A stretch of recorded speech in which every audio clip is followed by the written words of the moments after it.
They say insults sting the most when they come from family. Mine came gift-wrapped in pearls and red lipstick, right across the dinner table at a restaurant filled with clinking glasses and polite laughter. My sister, Lena, leaned back in her chair, smirk perched like a crown, and declared loud enough for every ear nearby, "Honestly, she's just jobless." Her words hung heavy in the air. A few chuckles followed, even from my own parents. I swallowed the lump rising in my throat, tapped my fork against the porcelain plate, and simply smiled. But across the table, Lena's boss, Mr. Carter, looked at me with the kind of curiosity that foretells thunder before rain. If you're watching, subscribe and tell me where you're tuning in from, because what happened in the next hour turned their laughter upside down. For 2 years, my family had plastered that same ugly label on me, jobless, and to them, it stuck. I had left my corporate career to build something of my own, something quiet, digital, subtle. But because I didn't create an office badge or commute every morning, they assumed I lounged all day in pajamas. In truth, I was the founder of a consultancy handling contracts worth more than $250,000 annually, with clients spread across 3 countries. My days were filled with conference calls, proposals, negotiations. Yet I never told my parents or my sister. I wanted peace, not scrutiny. Silence became my shield. But that night, at that dinner, silence was about to become my sword. Lena wasn't done.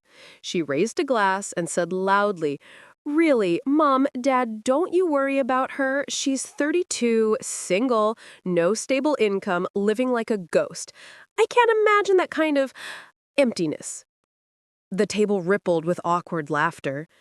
I caught my father's half smile, the one he used when he didn't want to admit disapproval.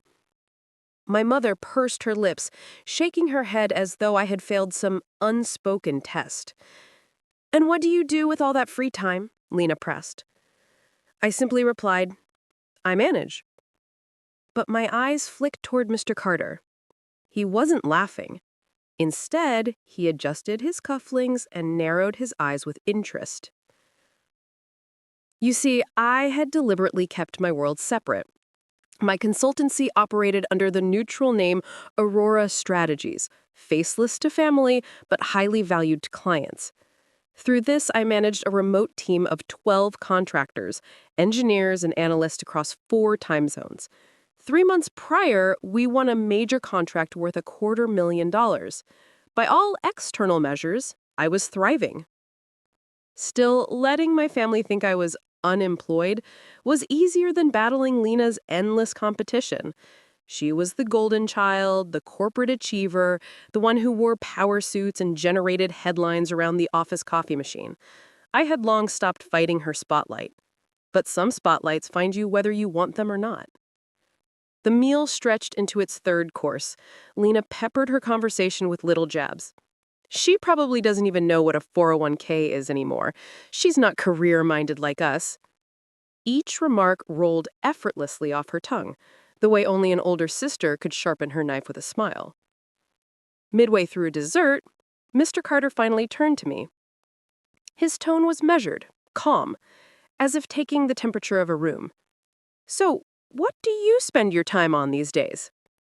I opened my mouth. Immediately, Lena interjected with a laugh. "Oh, please. She spends it binge-watching and cooking soups. Don't take her seriously." I smiled again. "Actually, Mr. Carter, I—" No, he insisted, side-eyeing Lena. "I'd like to hear her answer." The table quieted. I took a breath, then spoke carefully. "I run Aurora Strategies. It's a consulting firm. We mostly work with corporate restructuring and digital transformation contracts." Lena snorted, nearly choking on her wine. "As if Aurora is a huge contractor. Don't pretend like you—" That's when Mr. Carter froze, eyebrows climbing toward his hairline. "Aurora Strategies? The consultancy under NDA on the Westbrook account?" I nodded. Clause 8.3 of your contract with them prevents me from naming specifics, but yes, that's my firm. The table erupted in silence. That peculiar silence louder than noise. Lena's fork clattered against the plate. My parents stared as though I had just revealed I was royalty. Flashback for clarity. 3 years ago, I had signed the papers to form Aurora Strategies LLC. I deliberately chose a neutral name, one that wouldn't be traced to me easily. I poured my savings, $47,000 precisely, into building a distributed team. In the early days, I answered client calls from the laundry room with socks tumbling behind me. The growth was disciplined, deliberate. I turned down fancy office space precisely to avoid this kind of confrontation. If people wanted to call me idle, I let them. My contracts and invoices told the truth, and I guarded my privacy fiercely until fate brought my sister's boss face to face with the reality she had always mocked. Back in the restaurant, Mr. Carter's mouth curved slowly into a knowing smile. He adjusted his tie and declared firmly, "Well then, I think we should all be clear. Aurora is no small firm, and this woman," he gestured toward me, "is not jobless. She's the boss." The words seemed to echo off the chandeliers. A waiter nearby even paused mid-pour. My mother gasped. My father exhaled as if waking from a dream. And Lena turned scarlet, speechless for the first time all evening. I didn't gloat. I simply placed my napkin on my lap and said, "I prefer to keep business and family separate. But Lena, if you'd like, I can show you the signed agreement sitting on clause 8.3 of your own Department S portfolio." Her jaw dropped. Mr. Carter chuckled softly, clearly enjoying the irony. The aftermath was immediate. As we all left the restaurant, Mr. Carter pulled Lena aside, his tone colder than the winter air outside. "I don't appreciate you ridiculing high-value partners," I heard him say. Lena stammered, I didn't know." That's precisely the problem. Pride before knowledge. Monday morning, we'll address this. Her career crown suddenly looked more like a liability. Meanwhile, my parents shuffled beside me with guilt written in every wrinkle. "We never knew," my father murmured. "You never asked," I replied gently. In the parking lot glow, I realized the balance had shifted forever.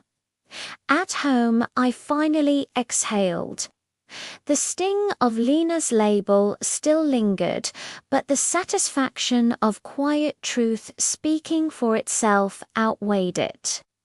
I sent my team their weekly bonuses the next morning, $1,200 each, as a silent celebration. I also donated $5,000 to a local education nonprofit. A reminder to myself that success tasted best when shared. As for Lena, word traveled quickly. HR at her company flagged her behavior as unprofessional. Mr. Carter looped me in on future strategy calls, cementing our relationship as equals. Family dynamics altered overnight, but I kept my boundaries firm, respect given, or conversations ended. The greatest wealth isn't measured in numbers, though numbers help, but in dignity, peace, and the power of self-definition. I owned mine. Names and details have been changed for privacy, but the lesson remains. Never let anyone else decide your worth. Your voice matters. Share your story in the comments, and Dan, T, forget to subscribe for more stories of justice served in the most unexpected ways.